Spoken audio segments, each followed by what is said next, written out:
आम आदमी पार्टी का सीएम केजरीवाल के घर को पुलिस ने चारों तरफ से घेरने का दावा किया। आम आदमी पार्टी के मुताबिक सीएम आवास जाने वाले सभी रास्ते बंद, सीएम के स्टाफ को अंदर नहीं जाने दिया जा रहा। दिल्ली पुलिस ने सीएम हाउस जाने वाले दोनों रास्तों को खोल दिया है, किसी भी तरह की मूवमेंट पर रोक से इनकार किया। आम आदमी पार्टी ने जताई सीएम अरविंद केजरीवाल की गिरफ्तारी की आशंका। दिल्ली सरकार की मंत्री आतिशी ने देर रात सोशल मीडिया पर किया पोस्ट। आतिशी ने लिखा कि खबर आ रही है कि ईडी अरविंद केजरीवाल के घर पर छापा मारने वाली है, गिरफ्तारी की संभावना है। दिल्ली सरकार के मंत्री सौरभ भारद्वाज ने किया पोस्ट। सुनने में आ रहा है गुरुवार की सुबह सीएम केजरीवाल के घर ईडी उनको गिरफ्तार करने पहुंचने वाली। सीएम केजरीवाल ने ईडी को दिया जवाब, कहा कि जांच में सहयोग के लिए मैं तैयार हूं, लेकिन पहले मेरे सवालों का जवाब दे। सीएम केजरीवाल ने ईडी के व्यवहार को बताया मनमाना और गैर पारदर्शी। दिल्ली में राज्यसभा चुनाव और 26 जनवरी की तैयारी का दिया हवाला। केजरीवाल के समर्थन में आए उद्धव ठाकरे की शिवसेना के नेता संजय राउत, कहा कि बीजेपी चाहे जितनी कोशिश कर ले, केजरीवाल ईडी से डरने वाले नहीं है। संजय राउत का बड़ा आरोप, कहा बीजेपी जांच एजेंसियों का इस्तेमाल करके विपक्ष की आवाज को दबाना चाहती है, लेकिन कामयाब नहीं होगी। एनसीपी सांसद सुप्रिया सुले ने भी किया केजरीवाल का सपोर्ट, कहा कि ऑपोजिशन के अलायंस से बीजेपी डरी है, इसलिए लोकसभा चुनाव से पहले ये सब कुछ किया जा रहा है। बीजेपी प्रवक्ता गौरव भाटिया ने सीएम केजरीवाल को बताया कट्टर बेईमान, कहा ईडी के सवालों से बच रहे हैं। गौरव भाटिया ने कहा कि खुद को कानून से ऊपर समझते हैं, केजरीवाल ईडी से नोटिस वापस लेने को कह रहे हैं। हरियाणा के मंत्री अनिल विज का बयान, गिरगिट से भी ज्यादा रंग बदल रहे हैं केजरीवाल, इनकी कथनी और करनी में अंतर। कांग्रेस नेता संदीप दीक्षित की मांग, सीएम केजरीवाल इस्तीफा दें, ईडी के सवालों का करें सामना। कांग्रेस नेता राशिद अल्वी का सुझाव, बेहतर होता ईडी के सामने जाते केजरीवाल, ईडी वारंट जारी कर गिरफ्तार कर सकती है। रांची में अवैध माइनिंग के मामले में आधी रात तक चली ईडी की रेड। सीएम हेमंत सोरेन के मीडिया सलाहकार अभिषेक प्रसाद के घर से ईडी टीम हुई रवाना। ईडी ने पूर्व विधायक पप्पू यादव, साहिबगंज के कलेक्टर रामनिवास और हजारीबाग पूर्व डीएसपी राजेंद्र दुबे की रेड, कई और अधिकारियों के ठिकानों पर भी मारा छापा। ईडी की रेड के बीच हेमंत सोरेन ने विधायक दल की बैठक बुलाई। हेमंत सोरेन के सीएम बने रहने पर हुआ फैसला। हेमंत सोरेन ने मीटिंग में ईडी की रेड का जिक्र किया, कहा बीजेपी जांच एजेंसियों का इस्तेमाल करके विरोधी दलों को डराना चाहती है। सभी विधायकों से एक हफ्ते तक रांची में रुके रहने के लिए कहा गया है। बैठक में जेएमएम और सहयोगी दलों के 43 विधायक थे मौजूद। बैठक के बाद विधायकों ने सीएम सोरेन के नेतृत्व पर जताया भरोसा, इस्तीफे की खबरों से किया इनकार। बीजेपी नेता बाबूलाल मरांडी की झारखंड के गवर्नर से मांग, प्रदेश को संवैधानिक संकट से बचाएं। दिल्ली में आज कांग्रेस की बड़ी बैठक, लोकसभा चुनाव की रणनीति और भारत न्याय यात्रा पर होगी चर्चा।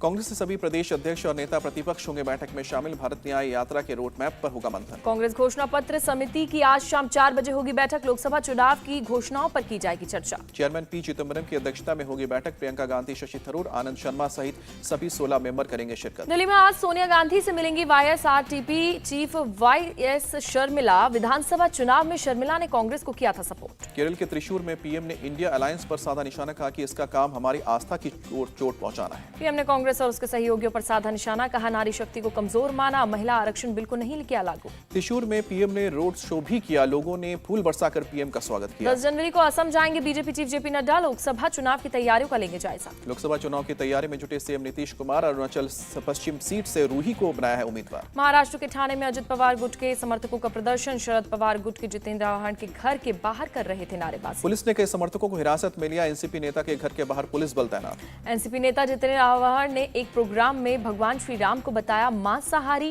कहा राम मांसाहारी थे, वो भी मांसाहारी हैं, इसलिए राम उनके आदर्श हैं। मीटिंग के बाद भी जितेंद्र आव्हाड अपनी बात पर कर रहे हैं कायम, कहा कि राम को शाकाहारी बताकर देश के 80% मांसाहारियों पर शाकाहार थोपा जा रहा है। जोधपुर के एक प्रोग्राम में बोले सीएम योगी, राम मंदिर का निर्माण विरासत का सम्मान है। सीएम योगी की 2 टूक धर्म केवल एक ही है, वो है सनातन धर्म, बाकी पंथ और संप्रदाय हो सकते हैं। उद्धव ठाकरे का बयान, रामलला के दर्शन के लिए मुझे किसी न्योते की जरूरत नहीं, जब मन करेगा दर्शन कर लूंगा। प्राण प्रतिष्ठा में निमंत्रण के सवाल पर बोले केंद्रीय मंत्री प्रहलाद जोशी, कहा कि मुख्य पार्टियों के प्रमुख लोगों को दिया जा रहा है निमंत्रण। कांग्रेस नेता दिग्विजय सिंह का सवाल, नई मूर्ति की क्या है जरूरत, पुरानी मूर्ति की प्राण प्रतिष्ठा क्यों नहीं हो रही। कांग्रेस नेता बीके हरिप्रसाद का बयान, राम मंदिर की आड़ में कर्नाटक में गोधरा जैसा कांड करवा सकती है बीजेपी। बीके हरिप्रसाद के गोधरा वाले बयान पर बीजेपी का पलटवार, सीटी रवि ने बीके हरिप्रसाद के बयान की जांच की मांग की। बीजेपी नेता ने किया सवाल, कहा कि कांग्रेस नेता के पास इस योजना की जानकारी कहां से आई, उसकी जांच हो, कौन संगठन योजना बना रहा है, जांच से होगा खुलासा। राम मंदिर प्राण प्रतिष्ठा में निमंत्रण के लिए वीएचपी ने सीएम नीतीश और लालू यादव से मांगा समय, 2 दिन से अभी तक नहीं मिला समय। राजस्थान के मंत्री मदन दिलावर बोले कि राम जन्मभूमि की तरह कृष्ण जन्मभूमि भी मिल जाए, नहीं तो कानून अपना काम करेगा।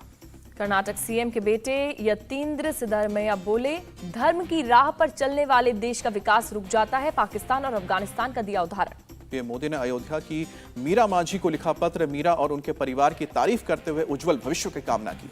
अयोध्या में प्राण प्रतिष्ठा महोत्सव को लेकर किया जा रहा सुरक्षा का पुख्ता इंतजाम, हाईटेक ड्रोन से की जाएगी निगरानी। अयोध्या में अखिल भारतीय व्यापार मंडल का व्यापारियों से अपील, भगवान राम के प्राण प्रतिष्ठा कार्यक्रम को देश के सभी बाजारों में स्क्रीन लगाकर दिखाएं। अखिल भारतीय व्यापार मंडल के सदस्यों ने कहा, प्राण प्रतिष्ठा के बाद बाजारों में प्रसाद वितरण करें। व्यापार मंडल के सदस्यों ने राम मंदिर तीर्थ क्षेत्र के महासचिव चंपत राय से भी मुलाकात की। पंजाब के पटियाला में गुरुद्वारा साहिब में बेअदबी का मामला आया सामने, पुलिस ने आरोपी शख्स को गिरफ्तार किया। राजस्थान के सीएम भजनलाल की पेपर लीक माफियाओं की चेतावनी, कहा एसआईटी ने काम शुरू कर दिया है, किसी भी कीमत पर आरोपियों को बख्शा नहीं जाएगा। सीएम भजनलाल शर्मा ने नागौर में विकसित भारत संकल्प यात्रा को किया संबोधित, कहा कि अब युवाओं के साथ धोखा नहीं होगा।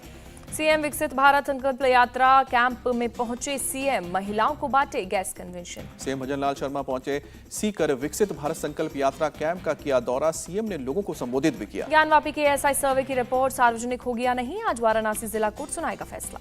दिल्ली के एलजी ने 2 अधिकारियों के खिलाफ सीबीआई जांच की अनुमति दी, वन विभाग में कथित तौर पर 223 करोड़ के घोटाले का मामला। बंगाल की मंत्री शशि पांजा बोली, चुनाव के लिए बीजेपी कर रही है सीएए की बात।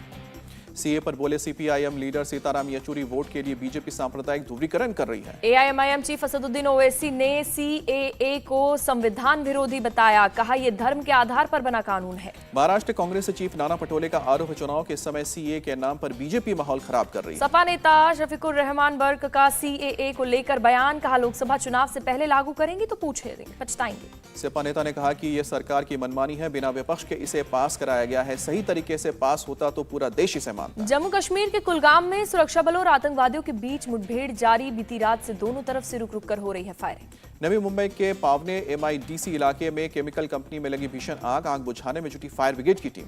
गुरुग्राम में मॉडल दिव्या पाहुजा की होटल सिटी पॉइंट में हत्या, होटल का मालिक अभिजीत हत्या के आरोप में गिरफ्तार। दिव्या पाहुजा की लाश को ले जाते दिखे अभिजीत, अभी सीसीटीवी में हुआ कैद, बीएमडब्ल्यू में रखकर शव को लगाया गया ठिकाना। आरोपी अभिजीत ने पुलिस को बताया, दिव्या पाहुजा कर रही थी ब्लैकमेल, आपत्तिजनक तस्वीरें पब्लिक करने की देती थी धमकी। दिव्या पाहुजा का शव फिलहाल बरामद करने में नाकाम रही है पुलिस, आरोपी अभिजीत से पूछताछ की जा रही है। यूपी के कासगंज में इंस्पेक्टर हरिभान सिंह को मारी गई गोली, घायल इंस्पेक्टर को इलाज के लिए अलीगढ़ किया गया रेफर। पशुओं को लेकर 2 पक्षों के बीच विवाद सुलझाने पहुंचे थे इंस्पेक्टर हरिभान सिंह, एक पक्ष की तरफ से गोली चलाई गई। पुलिस ने आरोपियों को पकड़ने के लिए पूरे इलाके में घेराबंदी की, एसपी कासगंज में जल्द ही आरोपियों को पकड़ने का दिया भरोसा। झांसी में पुलिस और हत्या के आरोपी के बीच मुठभेड़, हत्या का आरोपी चिंटू गोली लगने से घायल हुआ। पुलिस को दोस्त की हत्या के आरोपी चिंटू के घर आने की मिली थी सूचना, पुलिस ने देख चिंटू को ने की फायरिंग। पुलिस की जवाबी कार्रवाई में चिंटू के पैर में गोली लगी, पुलिस ने इलाज के लिए मेडिकल कॉलेज भेजा। नोएडा के सरिया और स्क्रैप माफिया रवि कान्हा पर कार्रवाई, पुलिस ने 2 फैक्ट्री समेत करीब 100 करोड़ की संपत्ति को सीज किया। कोलकाता के गोरिया में एक ही परिवार के 3 लोगों की मौत, पुलिस ने सुसाइड की बात कही। लखनऊ के नाका इलाके में निर्माणाधीन इमारत गिरी, किसी के हताहत होने की खबर नहीं। पंजाब के खन्ना में नेशनल हाईवे पर एक फ्यूल टैंकर में लगी आग, फायर ब्रिगेड ने आग पर काबू पाया। एमपी के शाहजहांपुर में ट्रक ड्राइवर से आपत्तिजनक भाषा इस्तेमाल करने का एक्शन, सीएम ने कलेक्टर किशोर कन्याल को हटाया। एमपी के सीएम मोहन यादव का सुझाव, अधिकारी भाषा और व्यवहार का ध्यान रखें, सभी के काम का होना चाहिए सम्मान। सीएम मोहन यादव ने अधिकारियों के साथ की बैठक, जबलपुर डिवीजन में कानून व्यवस्था और विकास कार्यों का लिया जायजा। सीएम ने जबलपुर में कई विकास योजनाओं का शिलान्यास भी किया, सीएम ने कार्यक्रम के दौरान लोगों को किया संबोधित। मराठा आरक्षण पर बोले मनोज जरांगे, 19 जनवरी तक मांग पूरी नहीं हुई तो चलो मुंबई का करूंगा आह्वान। मुंबई में आंगनबाड़ी कार्यकर्ताओं का प्रदर्शन, आजाद मैदान में अपनी मांगों को लेकर धरने पर बैठी। दिल्ली में कोहरे की वजह से कई ट्रेनें देरी से चल रही, नई दिल्ली रेलवे स्टेशन पर यात्रियों की भारी भीड़। ट्रेन लेट होने की वजह से यात्रियों को परेशानी हो रही है, लोगों को घंटों इंतजार करना पड़ा। दिल्ली में घने कोहरे की वजह से एयरपोर्ट पर विजिबिलिटी काफी कम हुई, कई फ्लाइट्स लेट हुई।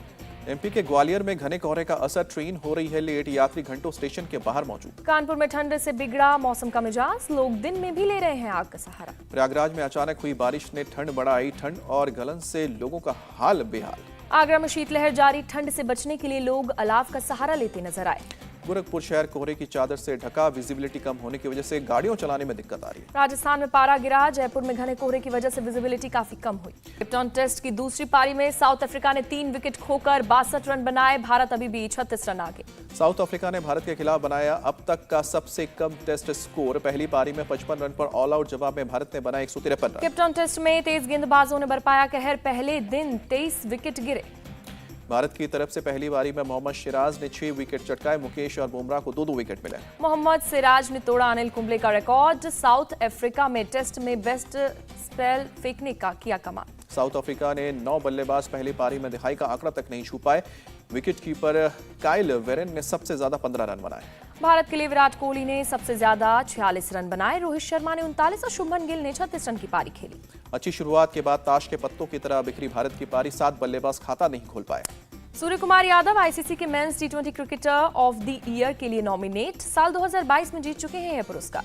ICC men's emerging player of the year के लिए यशस्वी जायसवाल नॉमिनेट। रचिन रविंद्र क्वेटसी और दिलशान मधुशंका से टक्कर। सिडनी टेस्ट के पहले दिन पाकिस्तान की टीम 313 रन पर ऑल आउट। कमिंस ने 5 विकेट झटके। ऑस्ट्रेलिया ने बिना विकेट गंवाए 6 रन बनाए। न्यूजीलैंड दौरे के लिए कमजोर टीम चुनने पर साउथ अफ्रीका ने दी सफाई। कहा कि हम टेस्ट का करते हैं सम्मान। सीनियर नेशनल जिमनास्ट चैंपियनशिप में दीपा कर्माकर का जादू। टूर्नामेंट में टॉप पर बरकरार। पेरिस ओलंपिक क्वालिफिकेशन पर नजर। भारतीय बैडमिंटन खिलाड़ी साइना नेहवाल ने हरियाणा के सीएम मनोहर लाल खट्टर से की मुलाकात। परिवार के लोग भी रहे मौजूद। भारतीय women's hockey player Vandana Kataria चोटिल होने के कारण ओलंपिक क्वालिफायर से बाहर। प्रैक्टिस के दौरान हुआ था fracture. Australia United cup tennis tournament के क्वार्टर फाइनल में पहुंचा। सर्बिया को दी शिकस्त। आमिर खान की बेटी आयरा खान की फिटनेस ट्रेनर नुपुर शिखरे से शादी। देर रात से आए नुपुर ने जिम के ही कपड़ों में शादी से रजिस्टर पर किया साइन। नुपुर बाद में शेरवानी पहनकर आए। आमिर खान और उनके पूरे परिवार के साथ फोटो भी खिंचवाई। आयरा और नुपुर की शादी में आमिर खान की दूसरी पत्नी किरण राव भी मौजूद रहीं। पूरे परिवार ने मीडिया के सामने खिंचवाई फोटो। सलमान खान अगली फिल्म बुल के लिए रोस्ट कर रहे हैं। 3.5 घंटे की ट्रेनिंग। फिल्म में निभाएंगे ब्रिगेडियर बुलसारा का किरदार।